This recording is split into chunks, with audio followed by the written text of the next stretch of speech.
Hello, everyone. Thank you for your time and your interest in what we're doing. My name is Asia Atwood, the CEO and co-founder of Trella Technologies, where we are growing tall plants in small spaces using automated plant training robotics. Okay, so why in the heck would you want to do that?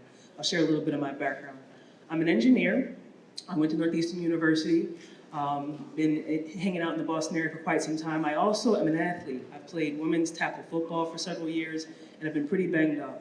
So when I got a little bit older in age, I started having some pain issues and needed pain relief, and really wanted more of a holistic approach. That's when I started learning more about how to heal myself with plants and got into medical cannabis and wanted to grow my own cannabis to really understand the plant. However, as an engineering manager, I was managing engineers from all the way down to DC, all the way up to Maine, traveling a lot. And when you're traveling, it's really hard to train and maintain your garden, your plants. If anybody in here grows plants, you know you should be there every few days to keep on top of it, or it can really get out of control. Specifically with cannabis plants, they grow really out of control. They can get really nutty, so you need to be there every day to train them. So with my busy schedule, I was looking for an automated solution that could handle that work for me while I was gone. We looked around, myself and my co-founder, Andres Chamorro, we met at Northeastern University, both mechanical engineers. We looked around, we could not find a solution for it. So we said, hey, we'll build it ourselves. We'd love to. But luckily, I ran into an angel investor that I met right after we came up with this idea. And he said, slow your roll, you're engineers, you probably just want to go out there and start building stuff. But you need to figure out the why. What's the business model? What's the market? Why are you doing this? So I want to share a little bit about what I learned.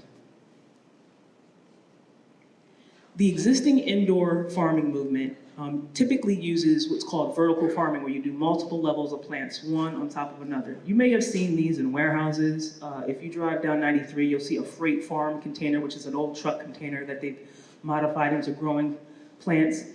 We've seen those things, but normally what you see inside looks similar to what I'm showing on the screen, where you've got short plants, microgreens, herbs, lettuce. Nothing substantial, not a lot of fruit-bearing plants. And what that does is it limits what people can grow indoors.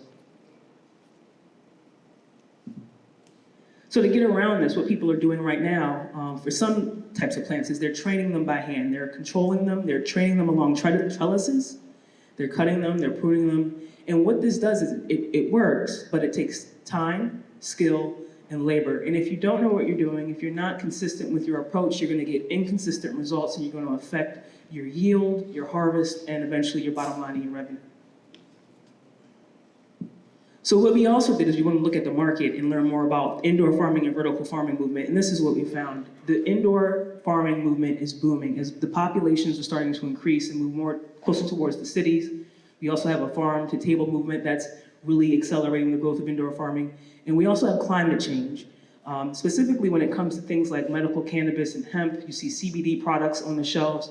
Those types of plants have to be grown under strict control. You don't want contaminated plants. So a lot of people are growing those indoors to control the environment.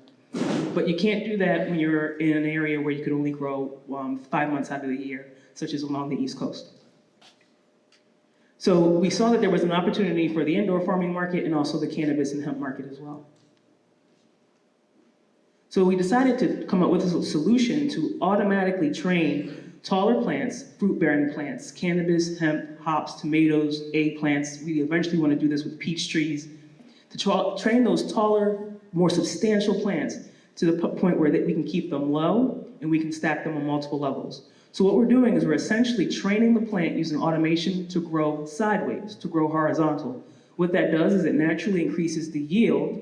It reduces the labor cost because it's automated, and it also creates consistent results.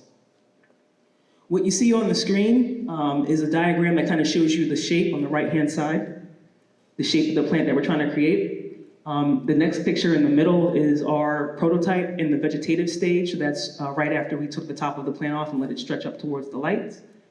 And in the very bottom are our 2 units. We've got one prototype in the back, and then we've got our most current unit right there in the front. How does it work? Really quickly, and we also have videos, so please stop by the table and check this out. But how it works is, keep your eye on, there's a green ring. It might be kind of hard for people in the back to see, but there's a green ring where the top of the plant pokes through. So when the plant is young, we place the plant all the way at the left side. The top of the plant comes through that opening. As it starts to grow, there's sensors in there that sense that growth and will move that opening accordingly. So if the plant grows fast, it moves fast. If the plant grows slower, it grows slower as well. Eventually, it gets to the very end. That's our phase one, our vegetation phase. Then we go to the flowering stage, and this is where it gets very simple. All we do is we just take the top of the mesh off. Whatever was holding that plant down, we remove the top, and we let all of those branches naturally stretch towards the light. Plants will naturally stretch towards the lights. Going over time, my apologies. The benefits: lower operating costs, we increase yield, we're going to reduce the human error, which helps with consistency, faster growth cycles, and also allows you to diversify the type of products that you can grow indoors. We have 3 asks.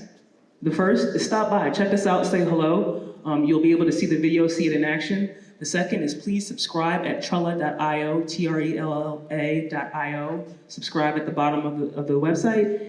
And lastly but not leastly, you also have the opportunity to become an investor in Trella Technologies. We're doing online public offerings where anybody in the public can be a part of our success. Thank you very much. Any questions? Can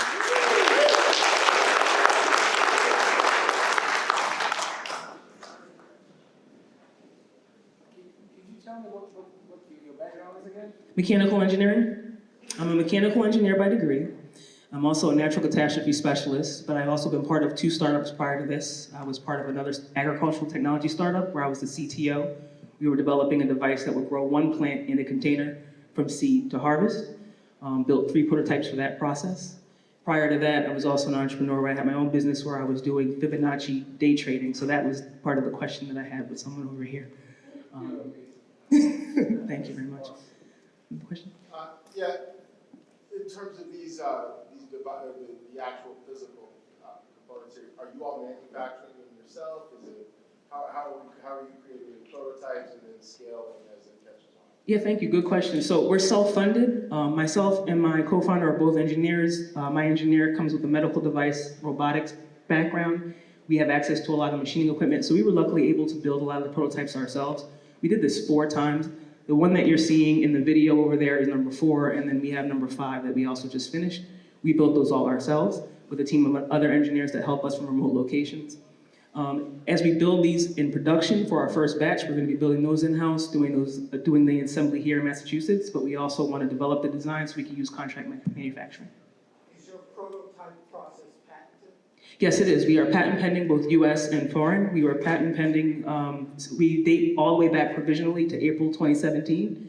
We switched over to a full utility patent in April of 2018, and we're patent pending waiting for our first response.